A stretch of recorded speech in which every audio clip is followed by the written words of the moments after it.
A blessed day to each of us. We are the Group 4 and today we're going to present our case analysis.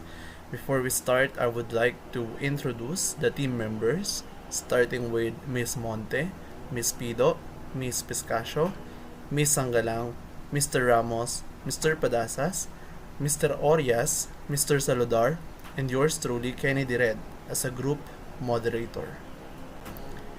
Our case analysis title is Ethical Dilemmas of Gender Expression in Cavite State University, Imus Campus. Our case became viral when a graduating student of journalism was barred from dressing according to gender expression.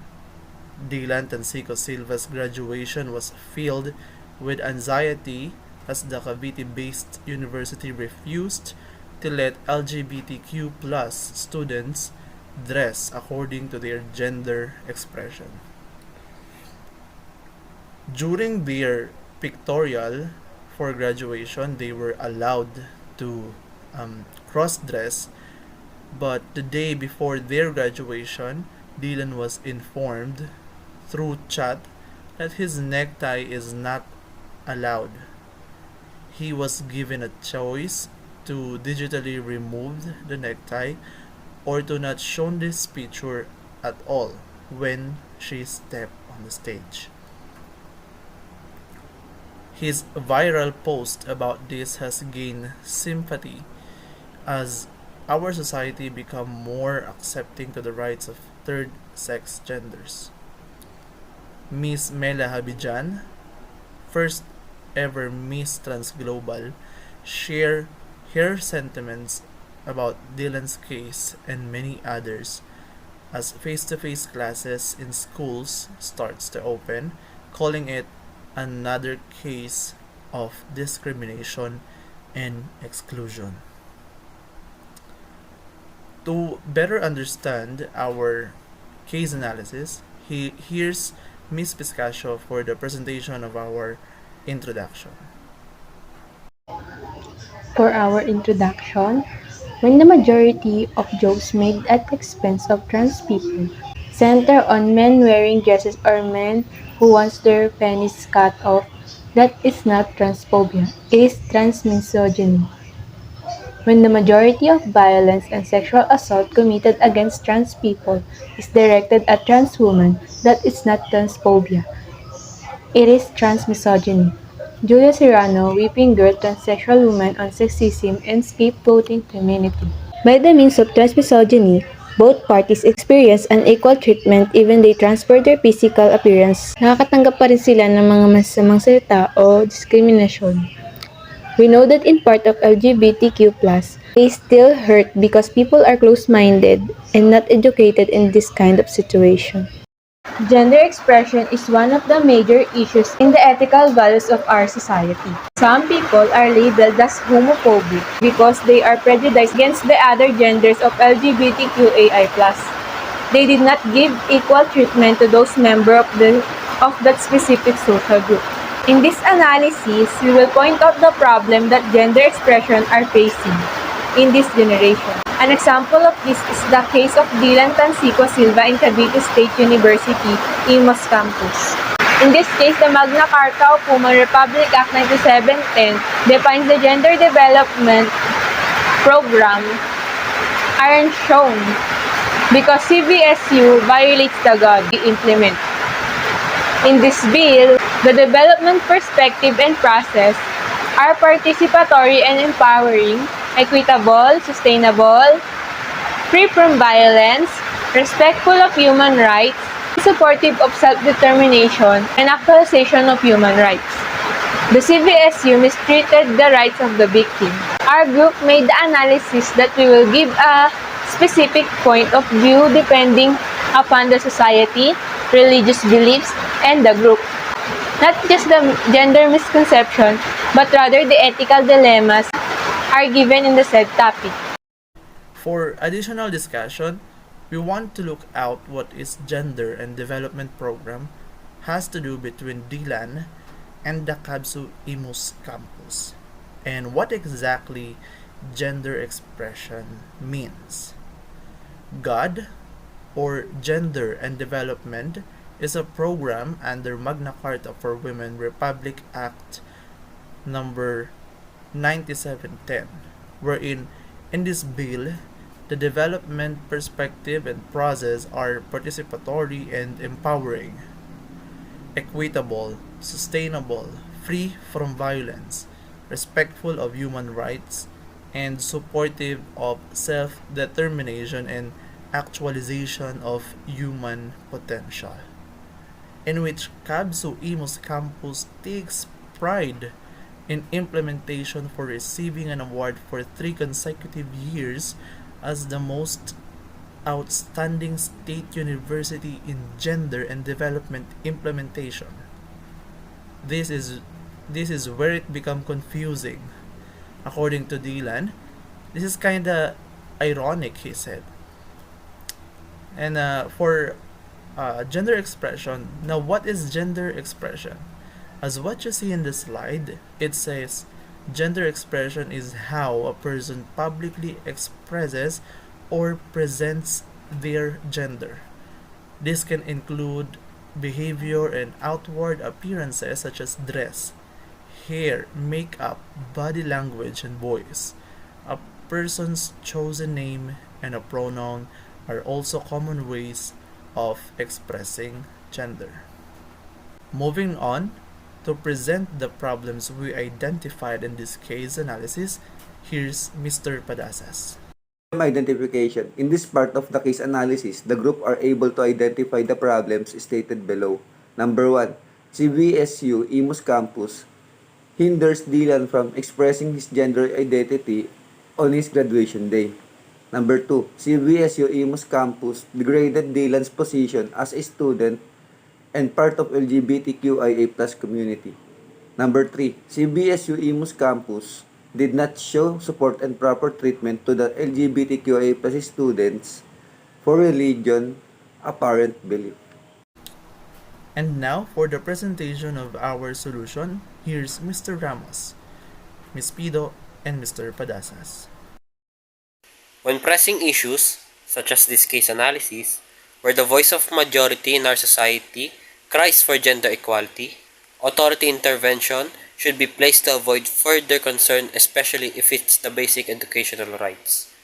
As stated in Article 2, Section 11 of the 1987 Philippine Constitution, the state values the dignity of every human person and guarantees full respect for human rights. Our constitutional rights are clear that every Filipino has the right to maintain his/her dignity. Therefore, KABSU Imus Campus should practice this principle in this 1987 Philippine Constitution and be the ideal role model for every universities of how student members of LGBTQIA+ should be treated and valued in accordance with the basic education rights.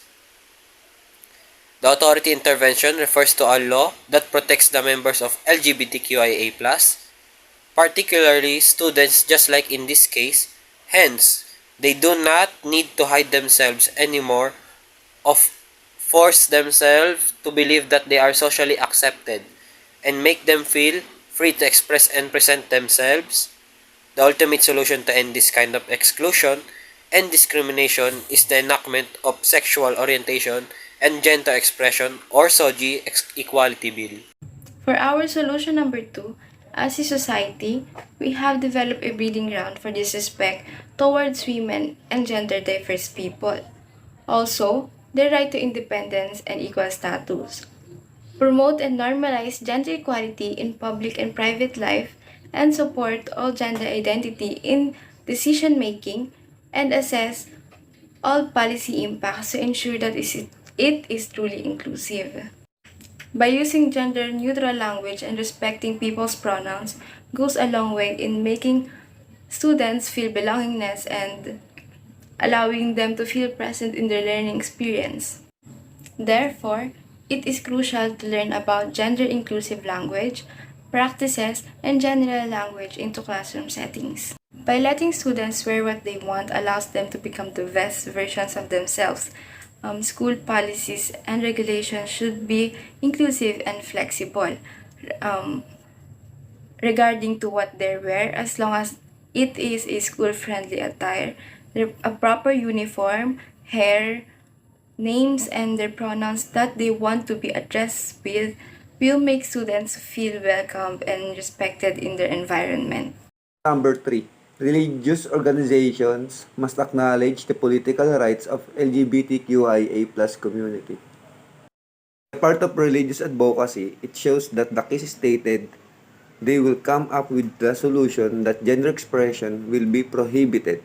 They'll push the biblical law that there are only two genders that can be expressed by the students or the people in the society. In that case, the religious groups will be against the rules or will not give the freedom of gender expression. However, political rights of LGBTQIA+ shall acknowledge. And last, the churches against because of the one reason can easily enough deconstruct and challenge the few Bible verses that have often been used to demonize same-gender loving people. Moreover, one can without too much effort find several hints of same-gender love and attraction occurring in scripture and even seemingly being affirmed. At this point of our presentation, these recommendations will be shortly presented by Mr. Orias, Mr. Saludar, and Ms. Sangkalang. The CVSU campus should provide a seminar and program in reducing LGBTQ discrimination. Address or promote gender equality. Among the rights and understanding and having consideration on gender equality, people should be aware of their actions and words addressing someone, advocating no to LGBTQ discrimination and other issues. People should also open their minds to feel of what LGBTQ members feel being insulted by others. Good day everyone, this is our second recommendation. The ABSU Imus campus should be safe and welcoming places for all students by providing rules and policies without gender discrimination. Societal acceptance play a vital role for LGBTQIA+ students to feel safe in their academic journey. The state authorities who represent the majority should further push for bills that seek fairness regardless of gender identity and expression to avoid the same circumstance Dylan experienced in his graduation rites. The ABSU Imus campus should provide a seminar and program on reducing LGBTQ student discrimination, promoting their well-being, fostering safe and affirming school environments, and advertising practices as accepting members of LGBTQ community.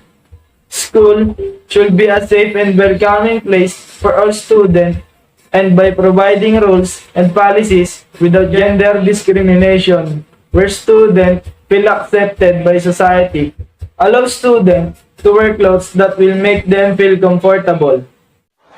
Religion institution will not force LGBTQIA+ students to follow Christian doctrine, and they must let LGBTQIA+ students feel the conviction in the basis of faith. Okay, because there are religions that force to follow what they want even if LGBTQIA+ students don't want. They should be allowed what they want and to believer to make them feel comfortable, because we have different beliefs, decisions, and people should have LGBTQIA+ awareness to accept what they are, and let's just be thankful for what they have. We're now at the last part of our presentation, and here's Miss Monte for our conclusion.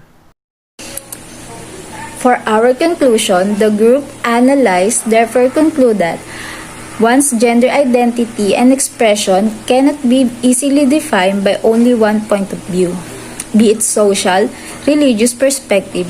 The group found that the way people present themselves should not be invalidated, rather be respected for the very reason that society is made up of different perspective, which is called diversity. On that note, the group also found that the arguments and theological virtues should be noted as a Christian country. As a country that relies deeply on religious belief, allowing students to wear and present themselves in a way that contradicts the Holy Scriptures should be considered as mortal sin. Nonetheless, the group also found that in order to meet everyone's expectation and gain respect, both perspectives should find a common ground to resolve this pressing concern regarding the sensitivity of gender identity and expressions. We would like to end this presentation by this short statement. This pressing concern is highly sensitive and would need a lot of patience, understandings, and considerations from religious belief and political rights.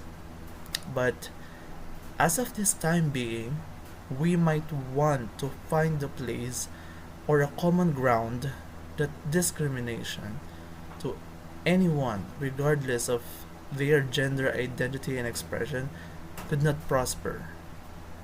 After all, we are all equal to the eyes of our Creator, who has the only rights to judge us.